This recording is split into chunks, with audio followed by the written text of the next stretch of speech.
Well, Elbrun, I appreciate you sharing your artwork, and I love the conversation that you all are having. I think we're really touching on some solid advice for DMs, for storytellers, GMs, etc. and so forth. Hey Tracy, welcome.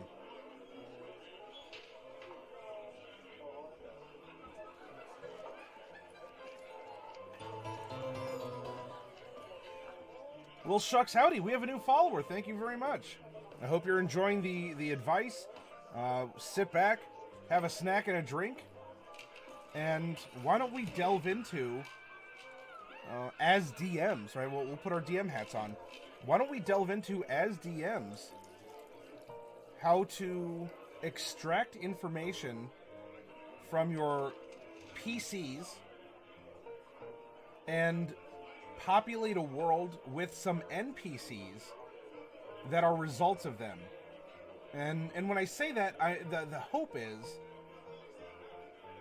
the NPCs are going to be organic extensions of your players, because the characters are the extensions of the players. And the NPCs, well, at least these first couple we're making, are going to be extensions of the PCs. And so it will make for a very involved. It'll make for a very involved. Hopefully, I mean, look, PCs can do a lot of different things. Experience, and this is why in 5th edition, the background system really shines. It gives the PCs a solid opportunity to be inserted into the story some way and somehow.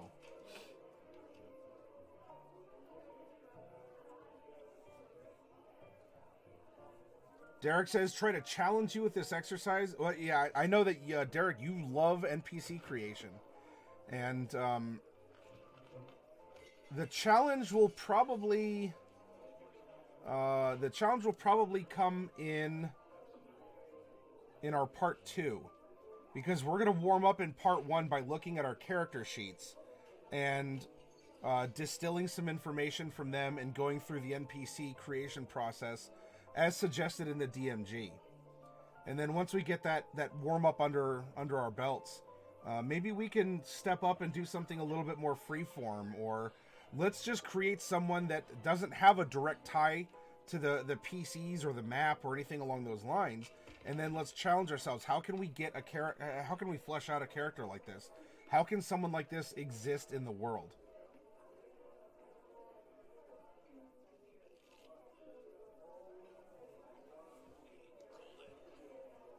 Hey, Coffee, I think so too. I think Derek had a really good pitch based on that observation or instinct or a little bit of mix of both.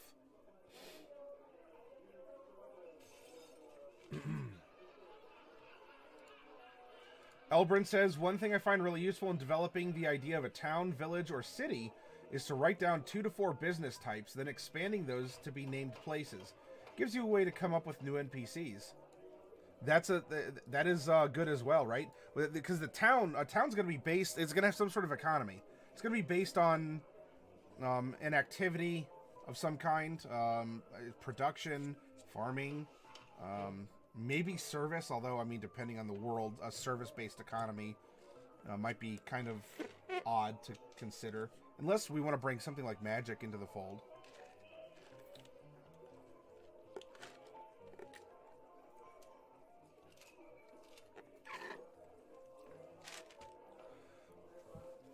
Well, sir, we can explore this as the story continues, and oh,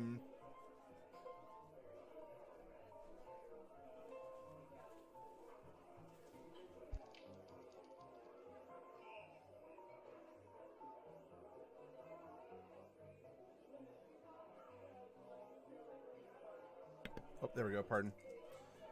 So, as the story continues, Tracy, and we have the ability to continue to explore Mesomasca and do a little bit of traveling, and there are NPCs that exist out there somewhere. I mean, Norali's brother is kind of low-hanging fruit because you all have already actually met him. And then Bright is looking for a particular someone for her book. And so these opportunities will arise as the story continues to advance.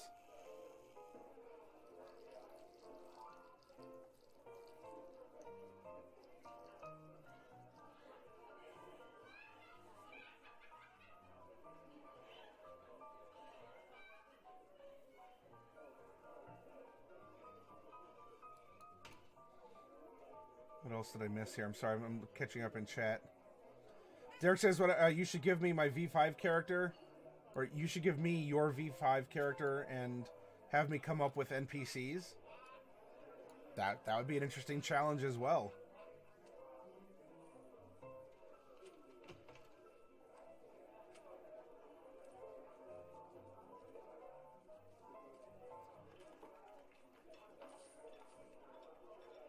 Estweld, yeah, those are really solid. And it also will help you build your world in terms of how prodigious is magic. Is it wide but not deep? Is it wide and deep? Who can learn cantrips? Is it a society kind of like in Avatar: The Last Airbender? Is bending, through cantrips, mostly common thing?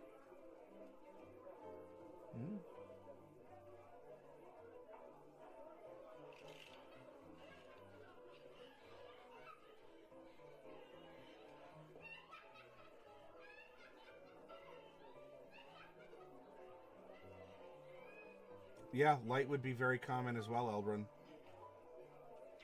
And mend.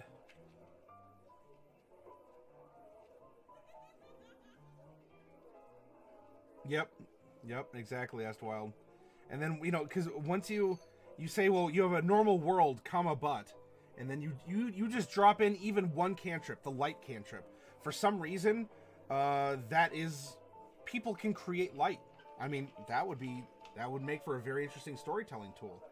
How is it we are able to create light, not through bioluminescence, but through magic?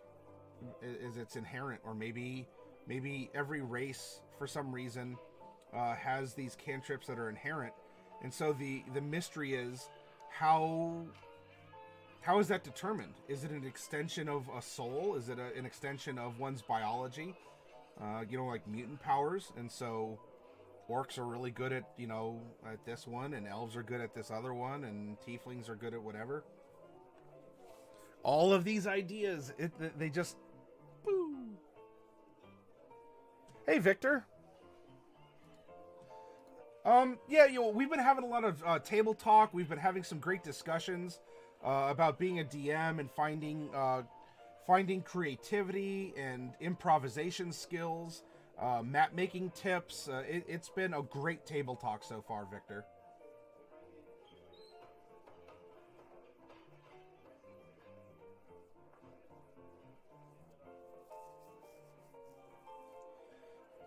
Well, so in a way, Elbrun, as far as destroying a fantasy world, it would definitely change it.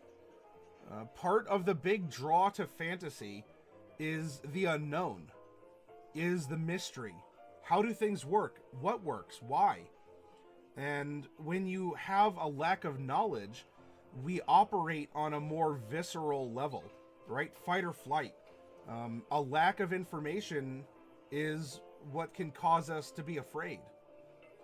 If you wake up and you find that there is a tarantula on your chest, you may panic and brush it away, or do something, or scream or flail, and that may in turn actually cause the tarantula to also panic and to act in a certain way. Whereas if you knew that the tarantula was there, maybe because it's your pet, or that the tarantula is effectively harmless, right? You have this knowledge of the species, of the behavior, of its presence, of a lot of these factors. Suddenly you wake up and you're like, seriously, Ralph, Yes, you got out of your cage again. Come on, buddy. Let's get you back in. And so, you wake up, nice sunbeam coming in the morning. You lovingly scoop up the tarantula that just wanted to cuddle with you. You give him a little nuzzle in the morning sun, and you gently place him back in his cage, give him a little pet and a cricket, and the day continues without any kind of, without any sort of Facebook posts of OMG, I had a spider, I peed the bed. This was horrible. What a day. Death to all spiders. And suddenly, it's a completely different reaction if we came from a point of no information. And so light has that effect of revelation, right? It brings safety. A very good quote. And I don't know if it's from if it's from anything else that is religious or philosophical. But I remember the quote from an anime called Neon Genesis Evangelion, where one of the characters says, "Man fears the darkness, and so he scrapes away at the edges of it with fire." So light brings security, and light brings revelation, and light brings knowledge. And so with this, with all of these elements, a fantasy world built around mystery and intrigue and not having a full knowledge of what exists is suddenly revealed and explained in an easier fashion.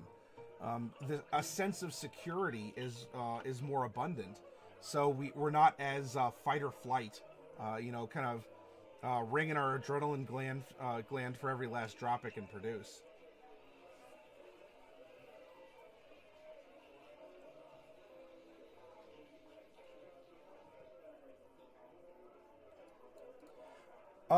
So Victor, when you say the opinions, and I've asked this of you, like I need to know specifically what are you wanting me, what are you seeking for feedback, right? If you present a painting to me and say, what do you think?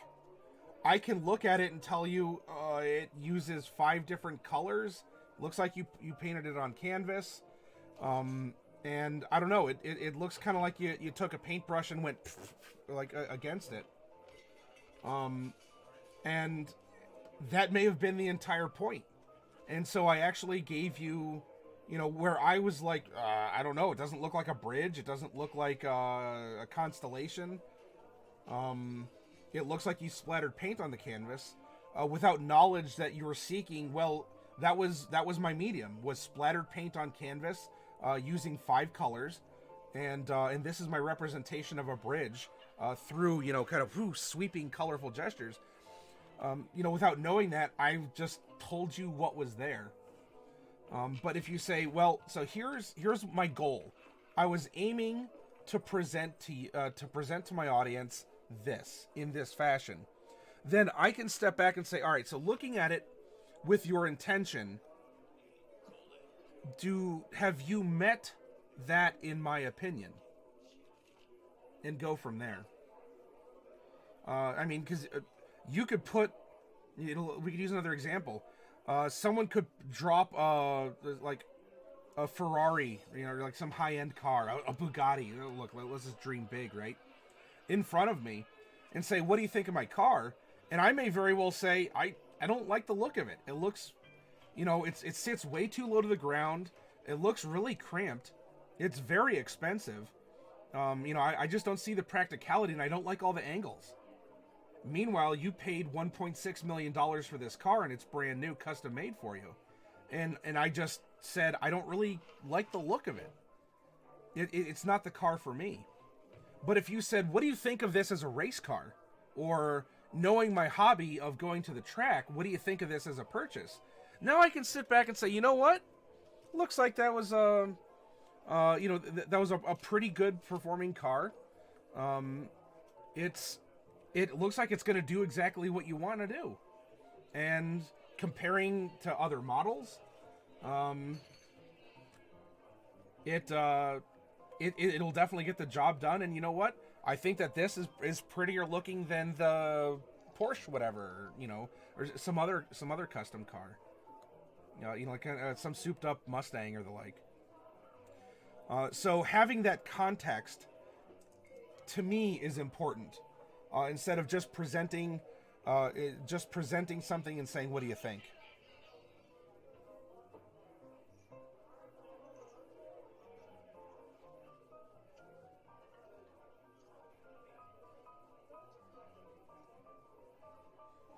Oh, hey, Fluffy Sheep. Fluffy has joined us. I was on a bit of a soapbox here.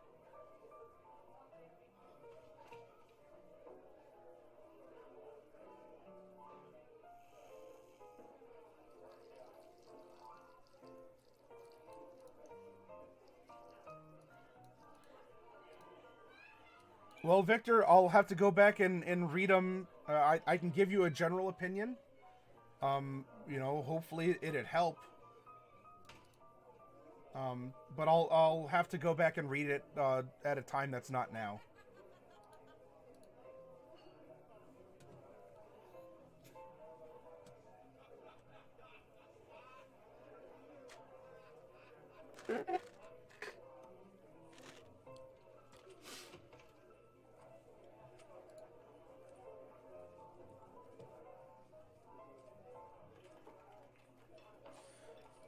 All right, so we have this part 1 of NPC creation. For this, in order to get warmed up, I want to go and make 2 NPCs who are going to be more directly tied to our characters that we generated from last week. And doing so is going to be it's not going to be too difficult. With the background system, right, the 5th edition characters sit on a stool of 3 legs. You need minimum 3 to have a stable stool upon which you can sit. Race, class, and background. Backgrounds are going to do a lot to help us flesh out the world and the people who live in it, even beyond the PCs.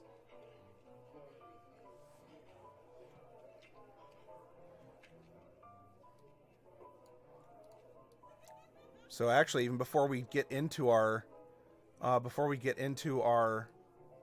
DMGs, let's take a look at our characters. Right, we made 5, randomly generated. As individuals, they've had life breathed into them. We've given them purpose and personality. We've given them decision-making guidelines. We've predicted their behaviors. We've examined their pasts.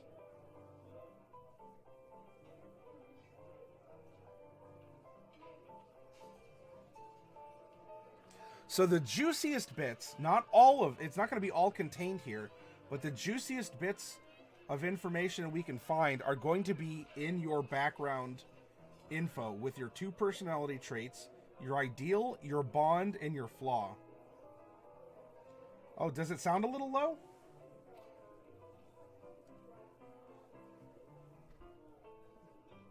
I don't know if maybe I moved my microphone to a different location, or if it was sounding distant.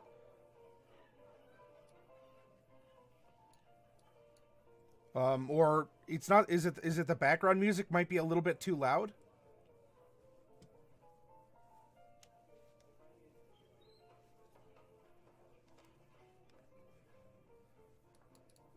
Kobold samurais can exist. I can't really. I don't think they're good or bad. I think that you can have. They can exist. The volume is very low. Well, I can't turn up the volume any louder on my OBS. So unless it's a matter of, I can try moving my microphone a little bit closer. Hopefully that helps some.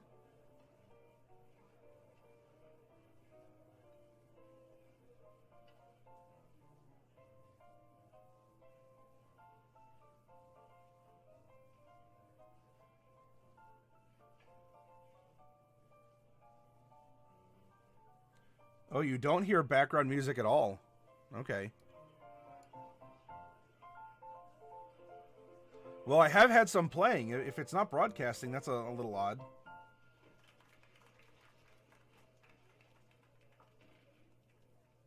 Well, as long as it's not overpowering. I don't want it to overtake my voice here. But if any of you do, because look, what I hear and present is going to be, could be different than what you get on your end. So if you're having trouble hearing me, if the background music is either not present or too present, make sure to let me know.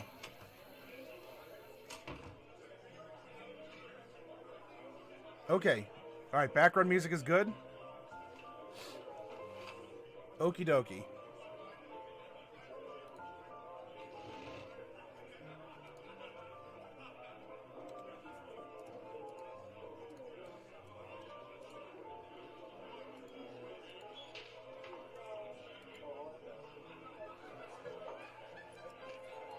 There we go. All right, so we have Sooty, and what are some NPC prompts that we can extract from her? I'm full of witty aphorisms and have a proverb for every occasion. I'm well known for my work, and I want to make sure everyone appreciates it. I'm always taken aback when people haven't heard of me. People, I'm committed to the people I care about, not to ideals, and that is her ideal, interestingly enough. I pursue wealth to secure someone's love.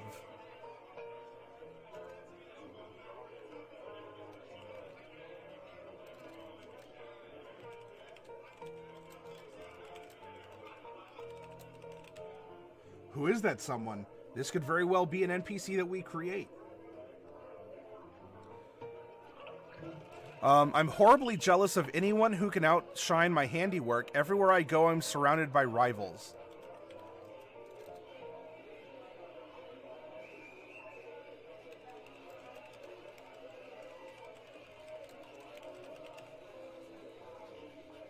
And so we may be able to develop a rival woodworker to her. Now, a rival doesn't have to be a villain. A rival can still very well be an NPC. That doesn't have, you know, world domination or the destruction of magic or the resurrection of an ancient evil dragon. It could just be someone, you know, it could be the Barry Kripke to the Sheldon Cooper of your D&D group.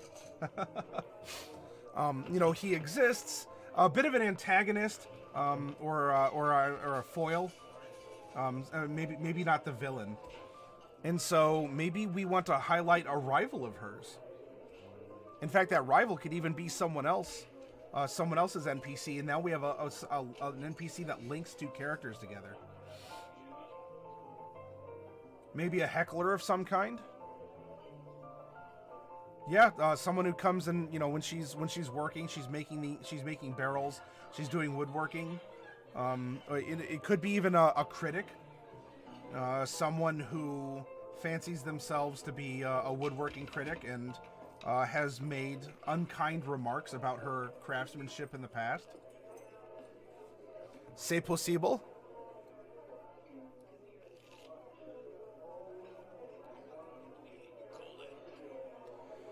And let's see, anything else that we can extract that's not just from the background?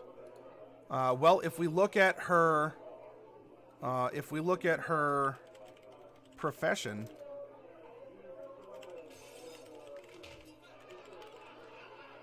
she's a woodworker, a cooper, and I forget the third qualification in the player's handbook. But this was number 20 under guild artisan. So she probably has a guild master or a mentor or someone who is friendly to her. Well, I mean, there's rivals as well. Woodworker, cooper, guild master, or mentor.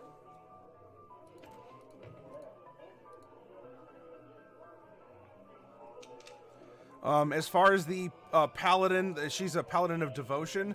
When we were creating her oath was to her work, right? She draws inspiration from herself and the things that she does to present to other people. So it's not just completely internally conceptualized. She draws off of that quality work, off of the praise, off of knowing that her products are perfectly sealing apples. You know, for you know, to be preserved or for transportation. That her woodworking carvings are bringing joy to children. are, you know, that she's offering the best that she can to others. And so as we flavored this character, that is her she is kind of self-empowered, but she does have to not just be confident in herself, she has to produce, right? She has to challenge herself. And so, pardon. You know, we said that she was proficient with the warhammer, javelins, you know, might be like hammers and nails. She may not have had a formal mentor, you know, telling her how to wear armor, or, you know, maybe she did, but it was just mandatory service. So she didn't really know or care for her drill sergeant, but she went through the training. You know, we can include how did you receive your training in magic and or martial arts, whether they're through weapons or fists.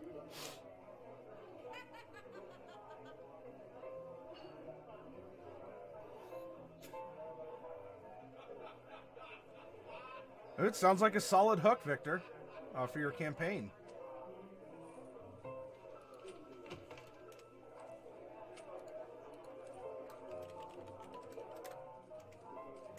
All right, now we come down to La Cimera Palanca von Havel. Let's take a look at her background. I blow up at the slightest insult.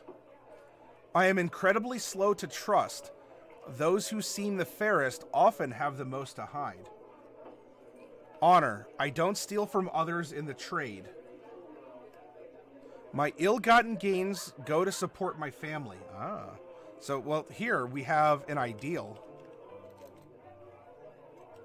Someone else in the trade.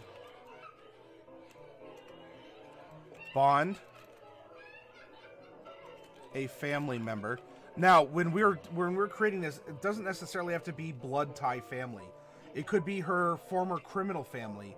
Or you know, we were coming up with a lot of ideas about what set her on this path of redemption from being a criminal, and into being this this vengeance paladin.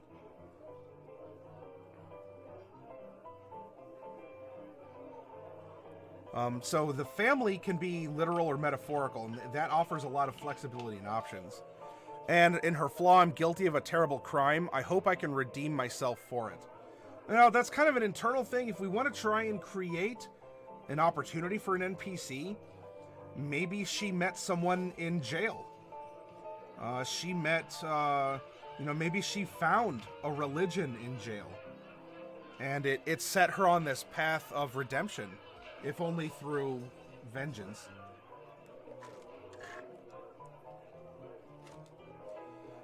It could have been a fellow inmate. It could have been, you know, it could have been the warden, or even it could have been a rival, or someone who is more terrible than her. You know, she beats herself up over. I mean, the terrible crime could have been an accidental death, and just in one cell over from her, she met someone who is, you know, who was found guilty of murdering, you know, 3 families in the middle of the night and stealing their goods. Now, why the person isn't hanged, I don't know. You know, maybe it's society, they had a really good lawyer, you know, whatever. But she realizes, you know what? I could have ended up like that person. And so she had this scared straight moment. I could have ended up like this person on death row, or just, you know, life in prison or whatever.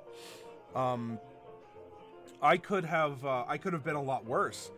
And so maybe I can redeem myself before I say, you know what, I've killed someone before and I'll kill again. I have to stop that temptation, or realizing that because I have the ability to kill, that I don't want to have to do that again. Or at least not under the circumstances. I mean, she's a vengeance paladin. You know, Batman doesn't kill. He's not supposed to kill people, but Batman's not supposed to kill people. But he definitely breaks bones, and you know, I mean, a jaw's a bone. He breaks bones. He you know, he does a lot of not nice stuff.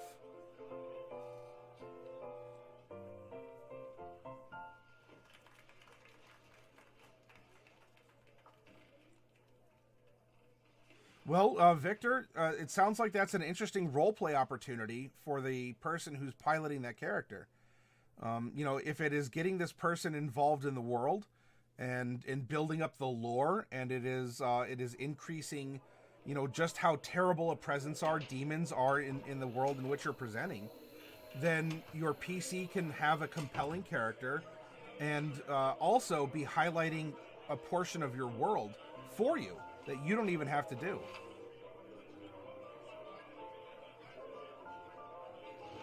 Yeah, Golden Age Batman, and you know the Joker also. What was it, Golden or Silver Age Joker? Was just a kill 'em all, like a terror. I mean, like he would just murder people straight up.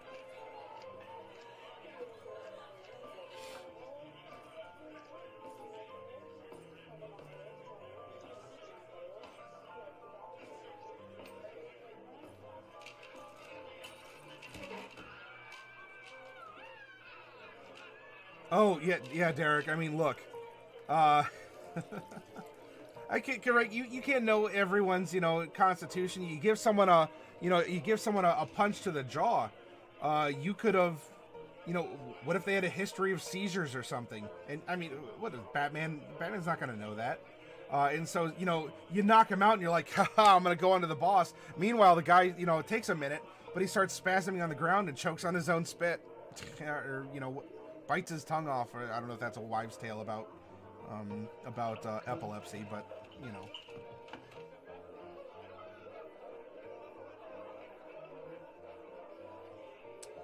Golden Age Joker was a gadgeteer serial killer. Hey, Daly, welcome.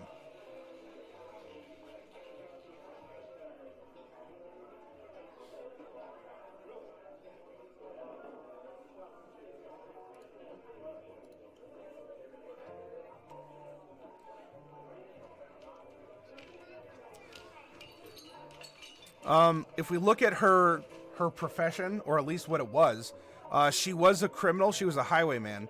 Now, as part of this, you do have a criminal contact. That could be a part of her ideal, someone else that's in the trade. Or if we just look at her background feature.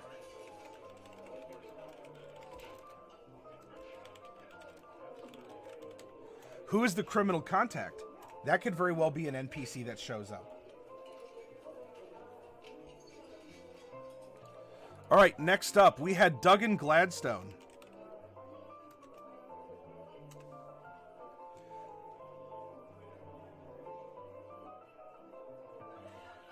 I've enjoyed fine food, drink, and high society among my temple's elite. Rough living grates on me. I can find common ground between the fiercest enemies, empathizing with them, and always working towards peace. Charity. I always try to help those in need, no matter what the personal cost. Bonds. I will do anything to protect the temple where I served. And his flaw is I'm suspicious of strangers and expect the worst of them. So there's nothing specific, right? It's not an individual that was, you know, implicated for a setup, or, you know, or a lost love, or someone whomstative he wishes to have a relationship with in some regard. But because of the fact that he is an acolyte, he has these very, like, broad, I mean, noble, not literal, but in the sense of I want to, you know, give charity and justice and such. This is probably going to give us a lot of flexibility in terms of we can create a person or a couple people, if we find a niche for them, who are clergy or are maybe wealthy sponsors of the temple, right? If he's used to rubbing elbows with, you know, hobnobbing with the snobs. I've enjoyed fine food, drink, and high society among my temple's elite. So we might be able to come up with, from a personality 1, temple elite, or at least the head cook.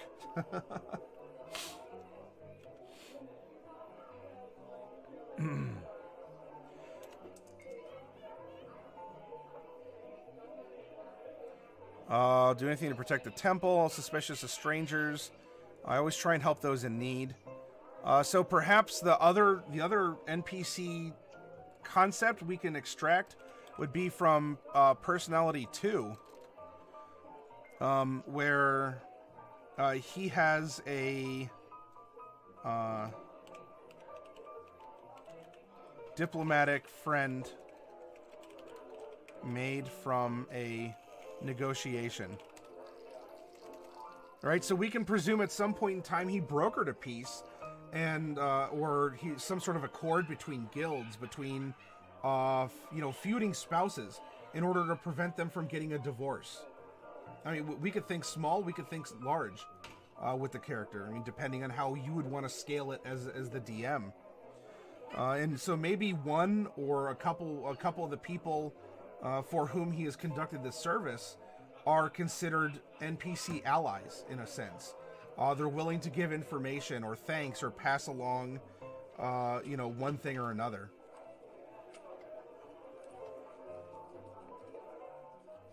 So Duggan doesn't have a lot of specificity, but that's also a lot of flexibility.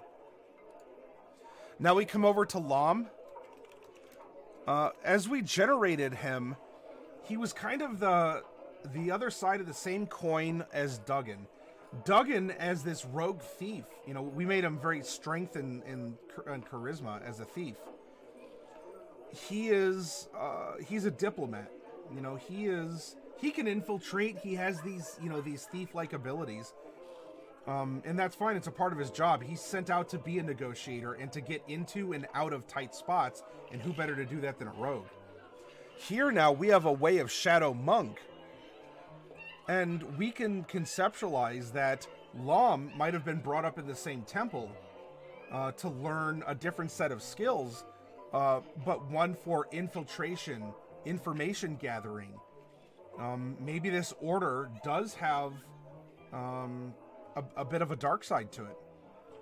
Where if negotiations fail, strategic removal of antagonists, we can come up with flowery language for it.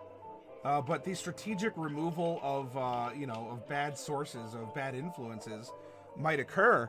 And so Lom could very well be familiar with Duggan, but neither know that each other do the same job but in different ways. Or they'll both be sent to the same location, and they'll end up inadvertently playing off of each other. Where Duggan creates a diplomatic distraction wholeheartedly, he doesn't know he's doing it, maybe allowing Lom to work, and not just wet work with assassination. It could be the recovery of something stolen, and so a group that stole something and it's stolen back. What are they gonna do? Go to the police and say, oh yeah, we stole this holy artifact. And wouldn't you know it, we're having a conversation with Duggan, and it disappeared. So, Mr. Policeman, can you recover our stolen item for us? So, just because we have a way of Shadow Monk, she is chaotic good. In fact, and she is a charlatan. She's he's a man of many faces. And we are going to get a specific, we actually might get a villain out of this character. We're not going to do villains tonight. That'll be tomorrow night. But let's take a look at his background and find out what we can extract from that. Hey, Doomfish! Thank you very much for that raid. And hopefully I didn't, you're not in ad purgatory as I'm saying, yeah, thank you, and all the display and everything is here and you're held up in an ad. Because that's how that timing works, right?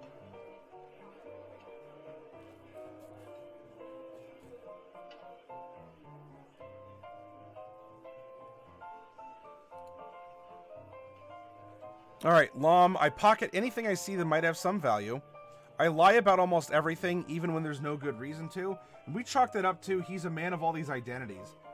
So, maybe no one really knows his actual identity. Maybe he doesn't, because he's just played this game for a while.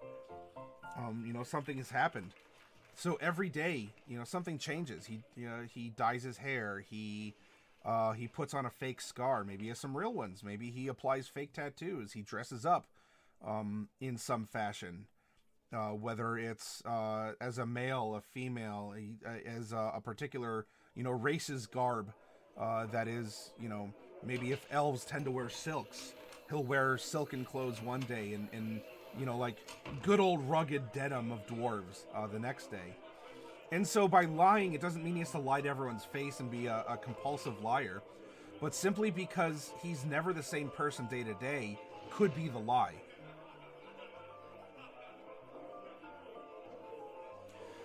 Independence, I'm a free spirit. No one tells me what to do. A powerful person killed someone I love. Someday soon I'll have my revenge. That could be an NPC, though that sounds a little bit more like villain. That sounds a little bit more like a villain prompt for us. I'm always in debt. I spend my ill-gotten gains on decadent luxuries faster than I bring them in. Now, this is a good prompt for an NPC with Lom.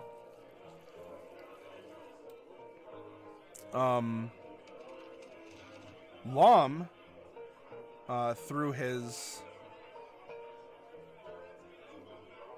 Actually, you know what we could do? We can give an ideal. A commission giver through the church. Right, no one tells him what to do, but if he needs money all the time, and the church is willing to pay for his services, if he's acting in accordance with the faith and he's, and he's doing good works, maybe he's rewarded by them. And if we look down at the flaw, a debt collector, right? Someone to whom he eternally owes money. This person will always loan money out. I mean, look, if you get into... Be careful. If any of you are watching this out there, you don't have to say if you do it or not. But, there's a concept of like a payday loan, where you go and get an advance on your check, but, you have to end up paying more than what you're loaned. And that could eat into it. And there are people who can find themselves trapped in this endless cycle of taking out constant payday loans in order to pay for necessities or, for people who unfortunately have various addictions. And those addictions bring them into a lifestyle of debt or criminal behavior or just otherwise poor financial choices. So this debt collector could be someone like a payday loan originator, is always willing to lend money to this person, very, very free-spirited, but is very loose with his money as well. And so all of the interest and special accommodations are making this this debtor, this debt originator, very happy and wealthy. And so he's not necessarily an enemy.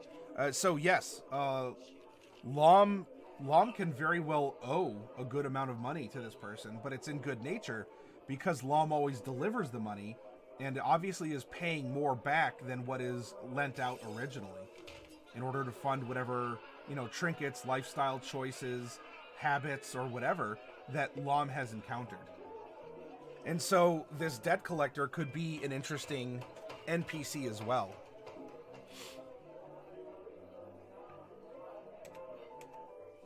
And lastly,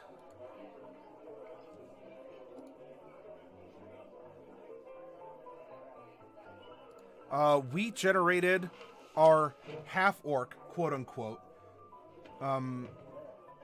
who, because of her unique multi-class arrangement, as well as race, and even going into her background, it was a perfect storm where we created a lycanthrope character, where she's not a half-orc.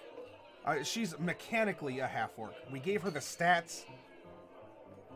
Hey, there's Doomfish. Okay, thank you very much for the raid and the host. Welcome.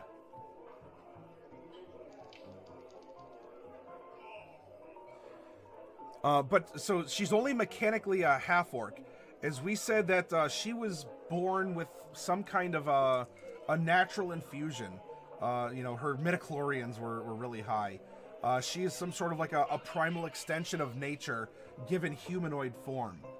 And that's how we were able to explain her Moon Druid and Beastmaster Ranger affinities mixed in with her half-blood, her half-orc blood. And then we folded that into with her being a knight and having retainers. Her retainers are her animal companions, right? They're her pack that serve her in human form, or they can also revert into animals and she can command them. So she was a very unique character. I was really compelled by her. I really adore this character that we made. And I think it's a great example of just what you can do by reskinning mechanics. Or just by taking random circumstances and challenging yourself to think, how can we make this work? Because it can. And we did. And this is, in fact, this last character we made ended up being a big linchpin in the societal concept we went on to make with the city and the region that all of this information will be taking place in. And she was the last character we made. Funny how that works, right? You just got to be open to adapt, open to creativity, open to weird quirks that don't make sense initially, but if you sit down and you noodle it out, you can come up with something really compelling.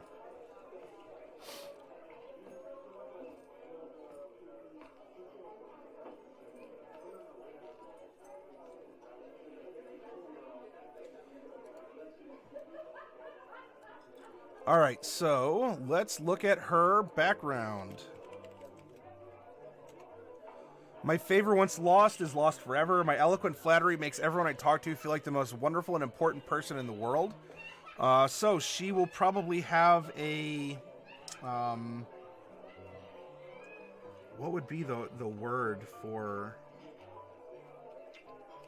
kind of the recipient of this flattery? Or like someone in particular. I will just put flattery recipient. Maybe someone on the inside. Right? She's buttering up someone. A paramour? Perhaps a paramour Elbrin. Respect is due to me because of my position, but all people, regardless of station, deserve to be treated with dignity.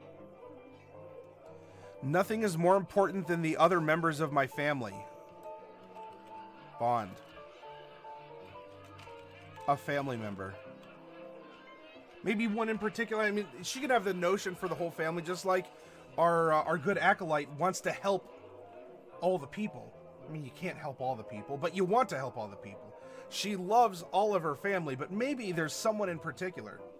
Whether it's a blood relation, you know, as she was born as this knight noble, or we're kind of saying that she was born into this sort of hereditary, like, servile family to the main noble line, and so maybe it's not a blood relation, but she is sort of this retainer, so it'd be not like a blood cousin, but like a retainer cousin to someone in the main family branch. Whom, you know, she regards highly, in some form or fashion. It could even be taboo, right? There's not a blood relation, but maybe because you have the main family and the retainer, you know, you shouldn't mix the servant-master roles, and maybe she does want to pursue someone in the main family line.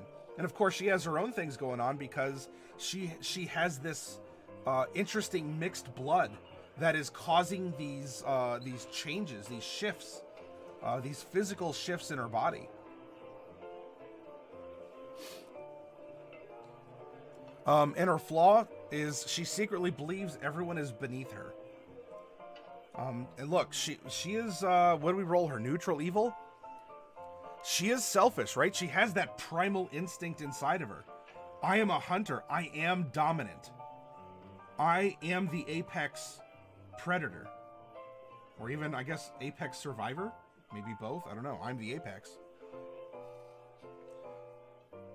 And so that could maybe she'd see an NPC in particular as being the target of, you know, maybe the patron or matron of the family, that once I can hold dominance over them, my position will be more secure. Something though that we can get from her as NPCs, she as a retainer in her background feature.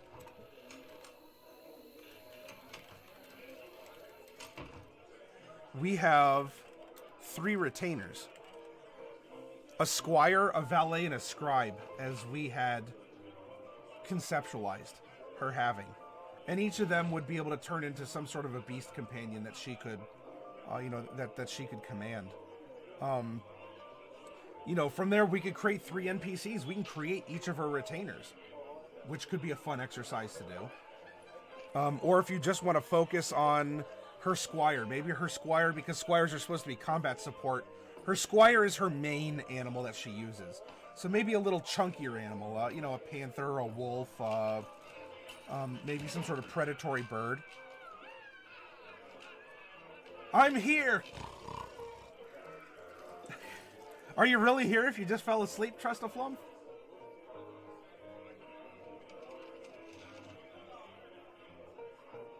A lumberjack? For a lumberjack as a retainer? Hey, if you gotta go to bed, sir, then go to bed.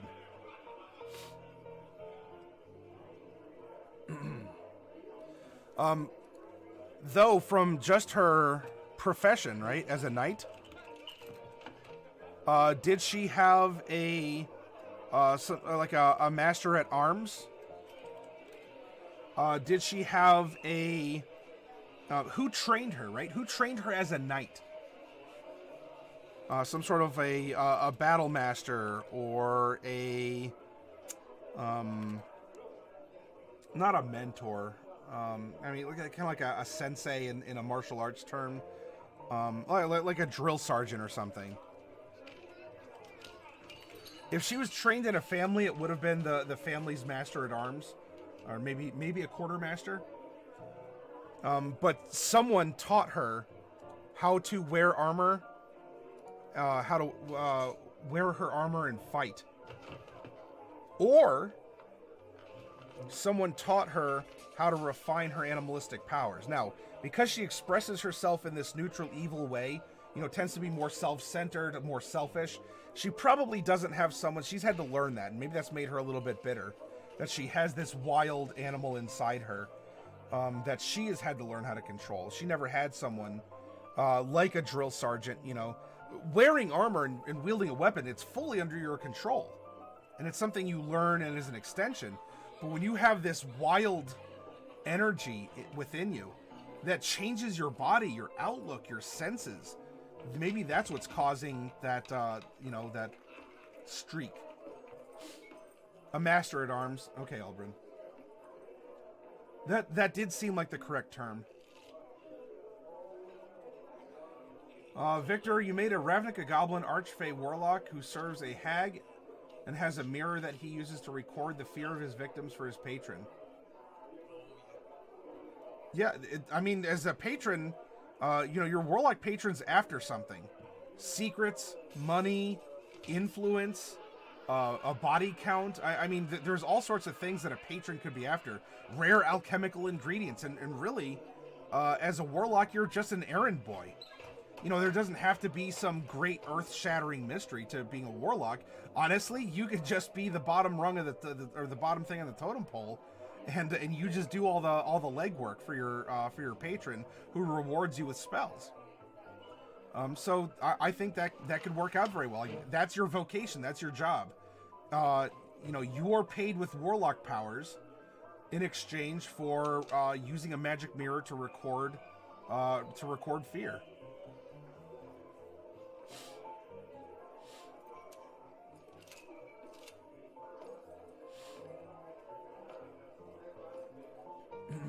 Oh, good questions, Derek. Good questions.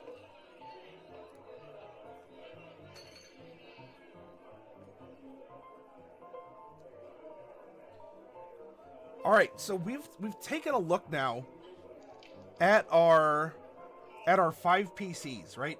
Who are they? How do they work?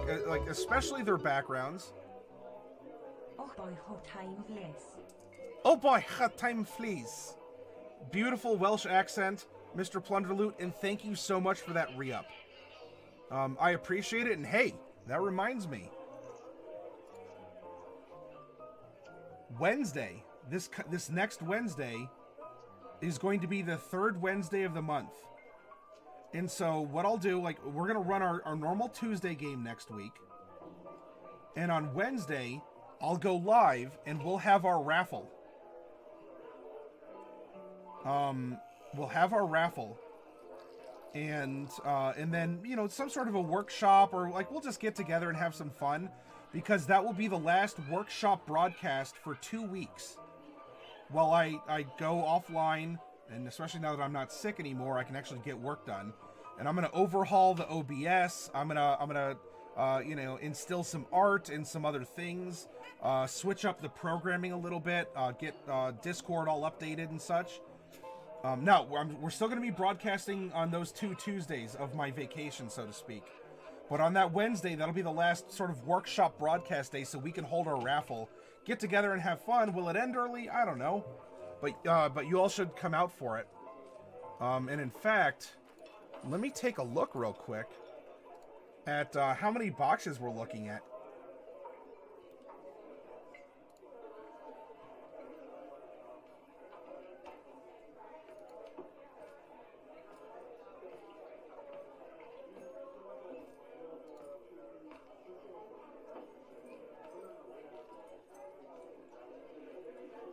Okay, as of this week, or right now, I mean, if subscriptions fall off because they're not renewed or whatever, we are 2 subscribers away from me giving away 4 boxes of minis.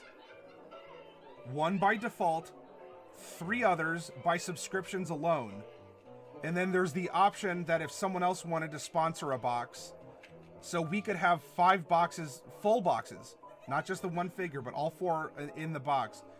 We could have 5 boxes to give away on Wednesday.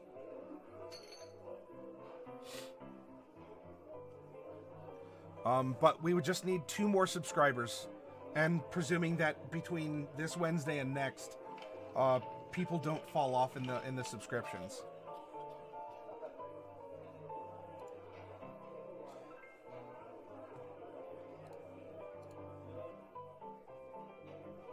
So, oh yeah, by the way, Mr. Plunderloot, I'm sorry you're sick, but it does sound like you found Grandpa's cough medicine recipe, and hopefully it's doing you well.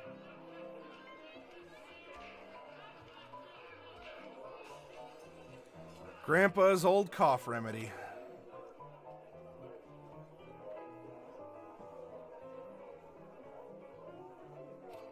It works. It sterilizes you from the inside out, right? You gotta kill those germs. Pardon. Alright, let's take a look-see here. I pursue wealth to secure someone's love. I'm surrounded by rivals. As a profession, she might have a guild master or a mentor to whom she looks up. Someone else in the trade, Palanca, you know, does have a criminal contact. The ideal...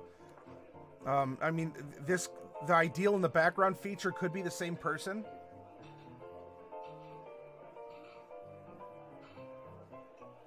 Well, Derek, you know what? You made the effort. I recognize and appreciate it, and hopefully Victor will express his appreciation for your help as well.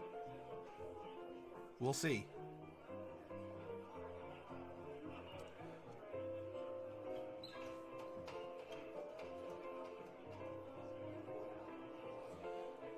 Palanca, let's see. Oh, a family member. Now, this could also be by blood, or this is someone, who's in her criminal family. Well, Derek, if you're finding some inspiration from this, you can throw out some ideas here. You know, who would be an interesting NPC to generate that might bond a character or 2, or even all of them, or 3, or I mean any combo. You know, preferably not just 1. I mean, because we have singular NPCs we can generate, But especially if we can find an NPC that can weave 2 or more of these characters together, that could be a lot of fun to go on and generate.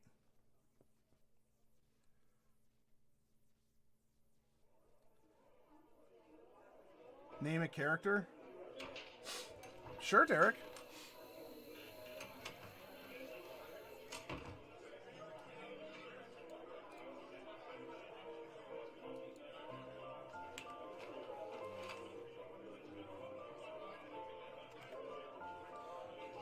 We'll start off with an NPC that can bond these 2 characters. All right, so apparently 5 and 5. Let's re-roll this. We know it's 5 and 1. So let's find an NPC that that can be shared between Sooty and Amy Lou. Our kind of shifter lycanthrope and our woodworking devotion paladin here.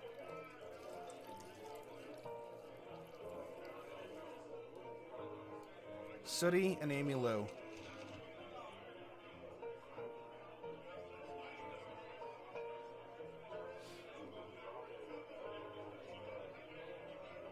Oh yeah, Daly.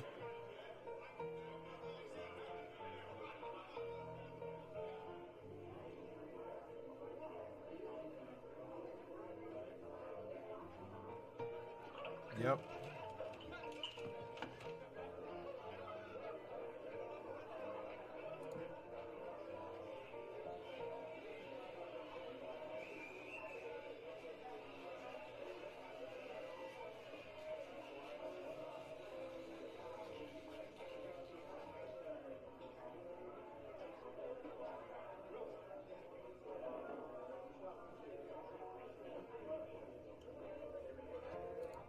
So there we go. We rolled a D5 twice, and to take up Derek's challenge, let's randomly determine an NPC that can be a bridge. I mean, if we want to include more of the characters, that's fine. But specifically, we can find a bridge between Sooty and Amy Lou with one NPC.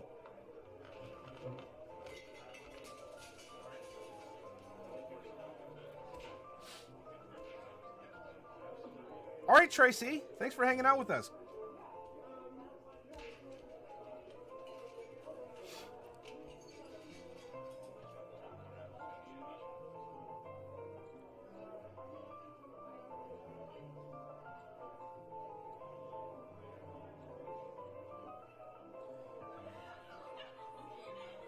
All right, so her family, so someone in her noble family is the bond is to pursue wealth to secure someone's love.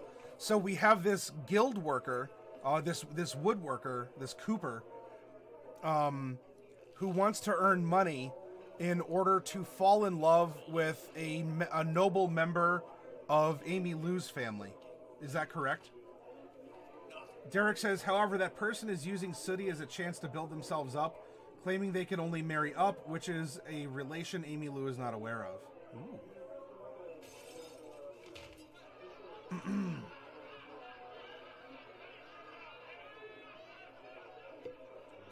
It's... Alright, wait, so is the scam on Sooty? That Sooty wants to scam the noble family? Or is Sooty honestly in love or wants to amorously pursue this noble family member, but the noble family member isn't reciprocating the love?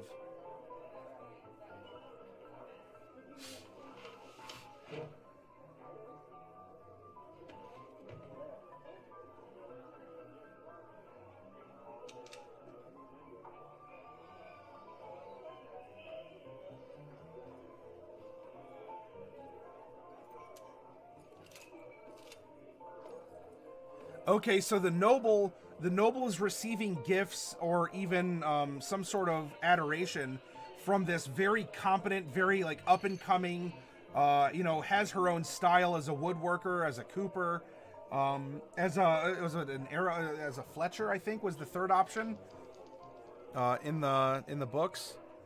Let me take a look real quick.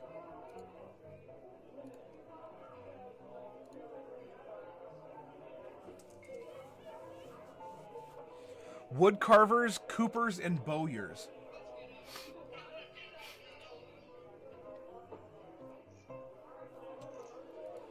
And so the noble is receiving, you know, these gifts or this adoration, and is seeing this perhaps as like a guild sponsorship, and is willing to kind of milk that adoration in guild sponsorship, but isn't reciprocating the honest love that Sooty has.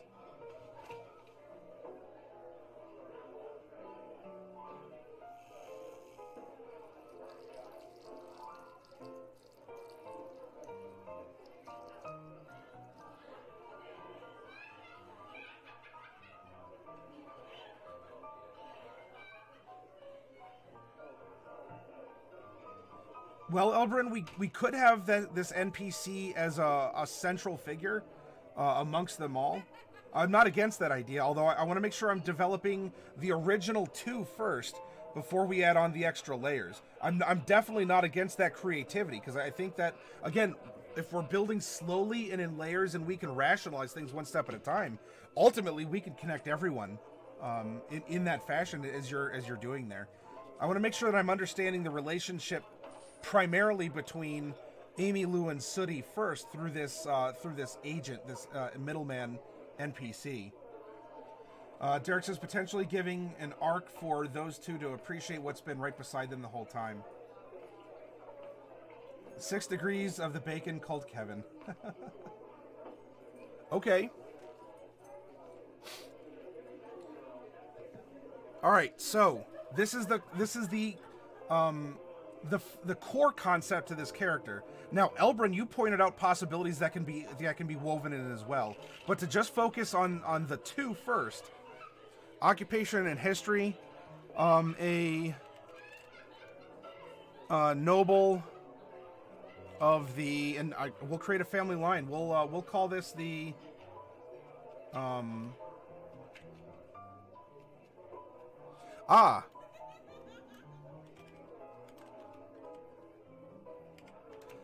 a noble of the Decabra family.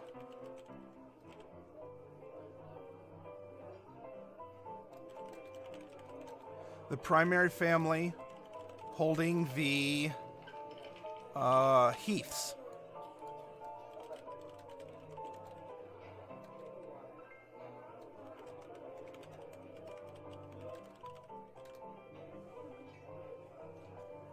A noble of the Decabra family. The primary family holding the Heath family as a branch or retainer line. He is looking to make a splash in high society and use Sooty's skills and amorous interests in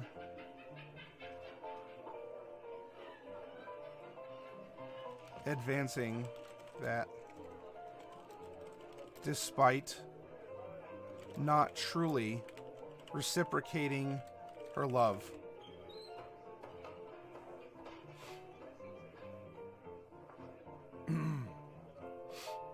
Hey, Golden, welcome.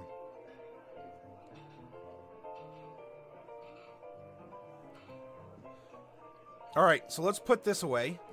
Let's hop over to our DMG. And there's a couple now things that we have our core concept. Now let's put a little bit of window dressing on this NPC. I think we have a feel for his personality, but let's look into how he expresses himself. How does he look? What are some other things that will help mold and shape him? Name, well, we're going to have to give this person a name, so he's going to be something, you know, whatever, XYZ, Decabra. Decab.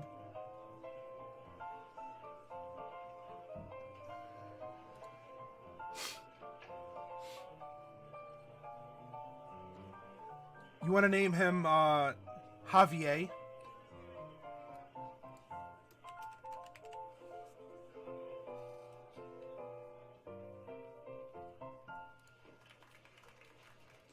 All right, his appearance.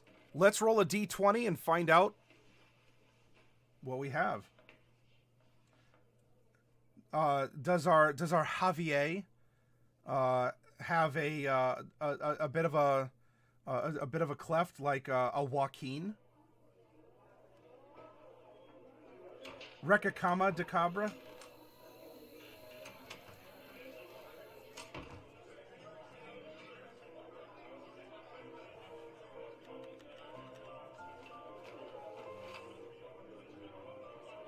Oh, gotcha. I mean, it could always be the full name. I am Javier Recacama de Cabra.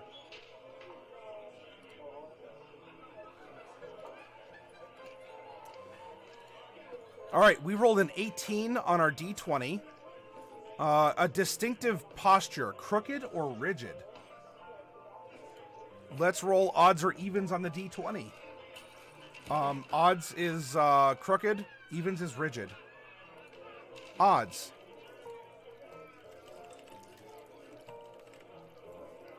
Crooked posture.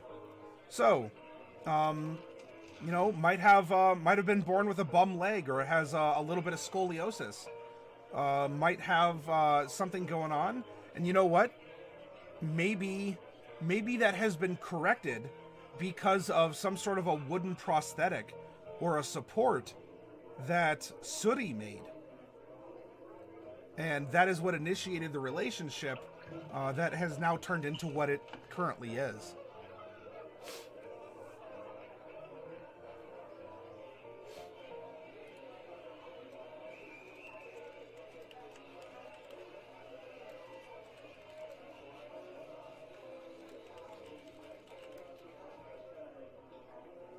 An extremely fancy cane, yeah, right? As a woodworker. So hidden due to a prosthetic or due to a custom cane. There we go. There we go.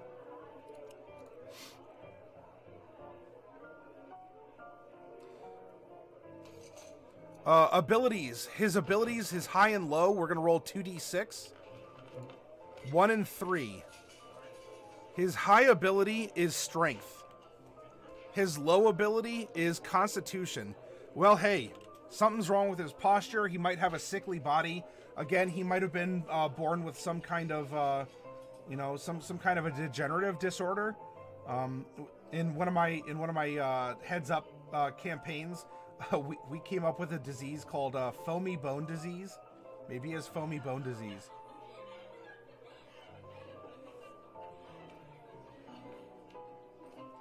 Yeah, he could wear a brace under his clothing. And so that's true that the cane could explain perhaps a little bit of a limp, and also cover for the fact that he might have to wear some sort of an orthopedic device or some sort of a prosthetic device or whatever to, you know, maybe something happened. Maybe he got into an accident and he lost his toes. And so balance can be a little bit difficult for him. Hurt himself lifting. Hey, there you go. Yeah, maybe he herniated some discs or something.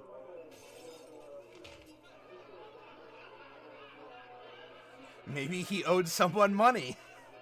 And unfortunately, his kneecaps were the price.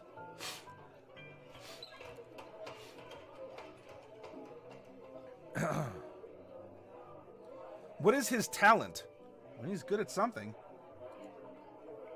We rolled a 5. He's great. He's great with animals. So you know what? Well, this would make the interaction with Amy Lou all the more interesting.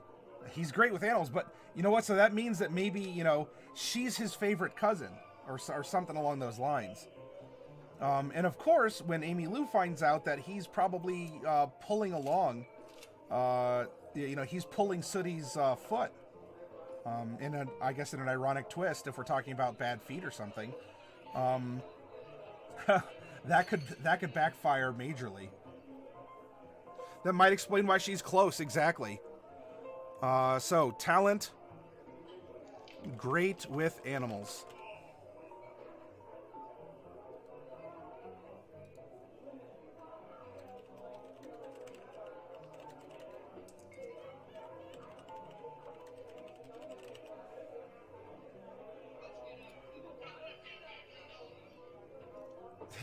Yeah, taking a Warhammer to the knee will end your adventuring career, won't it? All right, his mannerism. 12. Prone to predictions of doom. So he's a little bit of a sourpuss, a fatalist. And maybe he's seeking this power because he feels that, look, I'm planning for the worst. I'm hoping for the best, but I'm planning for the worst. And this clearly is a leadership skill we need. Because what if the bad, what if the bad does occur? Yeah, hey, Flump, go to bed. Rest. We'll see you again. Be well, my friend. A fluffy sheep jumps over a flump. Could we have a flumpy sheep?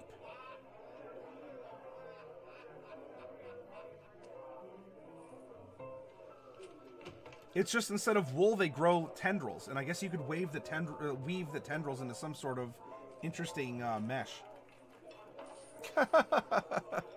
And he's out. Interactions with others. This is a D12. 1. Argumentative.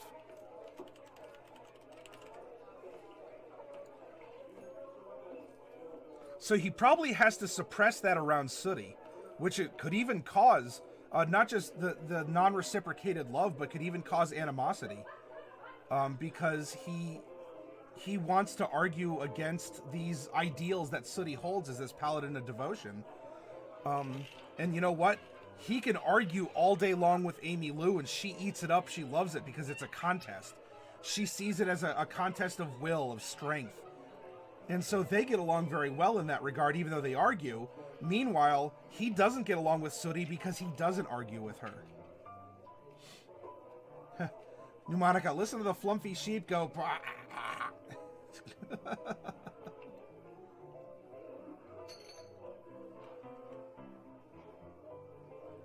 Oh, that could be a possibility too, Elbrin. Might have been an old injury from training or war or something. Or owed someone money, and he just says it was a training accident. Alright, what useful knowledge does he have?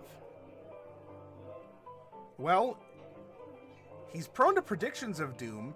He might and remember, in the area in which this campaign's taking place, there is a cult that is just starting up that's looking to overthrow the religious order of Apogea, which is the name of the city that we developed last week.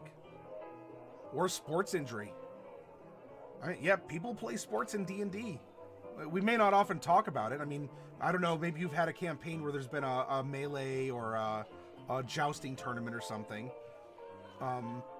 But I don't know how many of you have ever had a sports event in your campaigns. If you have, hey, good on you.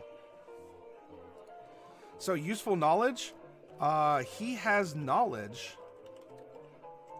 about the cult operating in the area, but is remiss to discuss it because that could also be political leverage. He'd be losing. By keeping it, however, he is inadvertently allowing the cult to continue to destroy the property and culture of the area.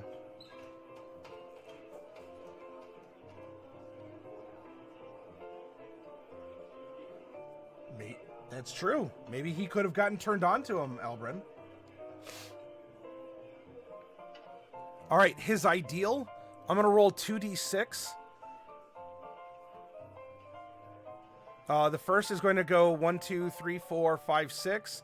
And then the other d6 is going to be under which category that ideal will be.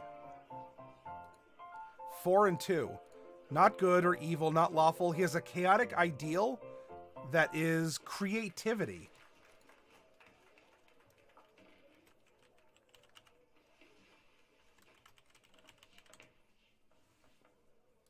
So he's seeking something grand. He's seeking some great art, some great expression. He wants to create or recreate even something. You know what? Apogea has these ruins that exist.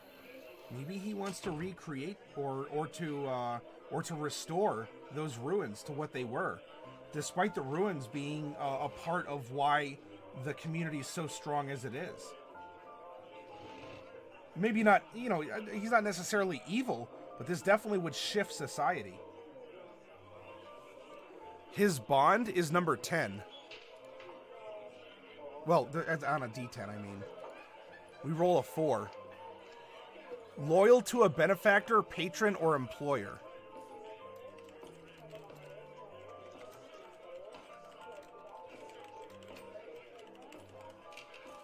Now, this could go on to spawn another NPC, or it could go on to spawn a villain. He could be an inadvertent... I mean, he may not be the best person, but he doesn't necessarily have to be a villainous character. Maybe just a not-too-likable NPC, which is fine. Those can have some good roles in a campaign. But if he's loyal to a benefactor or a patron, especially if he's pursuing creativity... Artists seek patronage, right? What if that patron ends up being one of the villains that we go on to create tomorrow? And so he's an unlikable character who himself, in a grand irony, is being used by a villain for bad ends. How about that? So he has a quasi-redemption / comeuppance. Yeah, all sports descend from an ancient game called sports ball.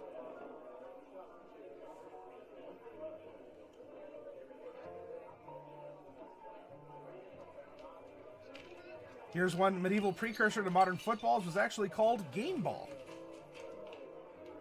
Is that why we go gambling on sports? Or, not all places allow for gambling on sports.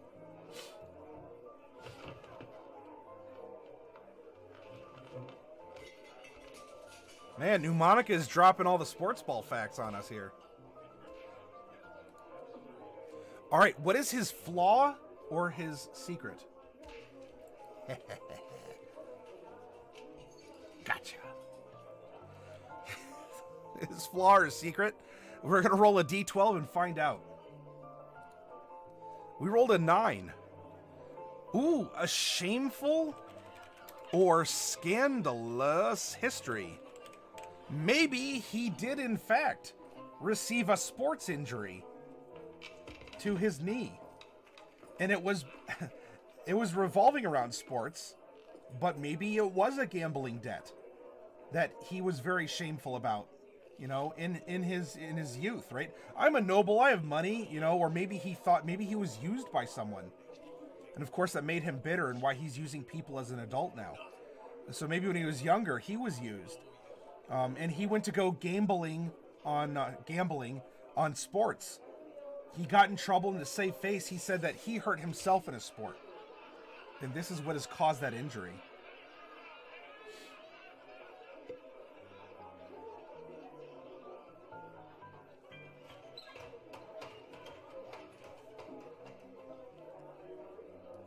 And I think this now comes full cycle, and we've developed a personality. So we have someone who is being brought up in the noble, in the main family line.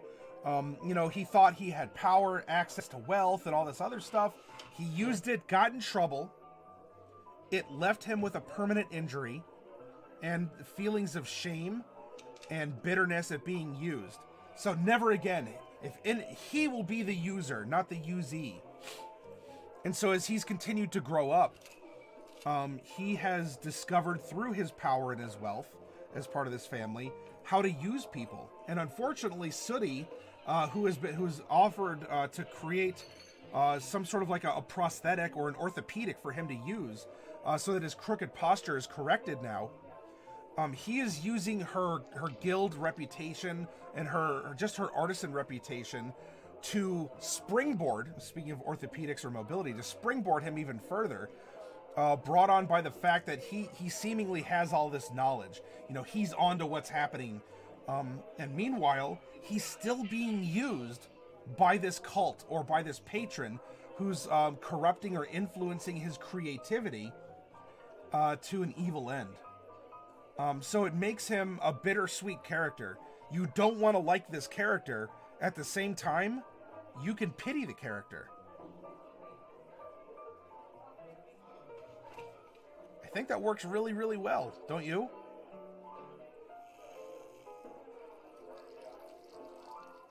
And especially being a noble, you know, he'll have access to information, to wealth, to contacts. This could be a good linchpin NPC that as a DM, you can make the PCs, well, except two of them. Two of them might love him intrinsically, or at least at the start, until they find out more about him. And then ironically, by the end, they might end up hating him while the other three feel really bad for him because of everything he's been through. All right, let's take a 10-minute break, everyone. I've been talking for a while. I ran out of Sody Pop. So I'm going to go refresh a drink. I'm going to get a snack. And why don't we come back and let's make another NPC or two. Right? This session was extracting information and making one NPC. Derek, awesome thought. I think this has really led to a great creative session. And let's continue that momentum in the next part.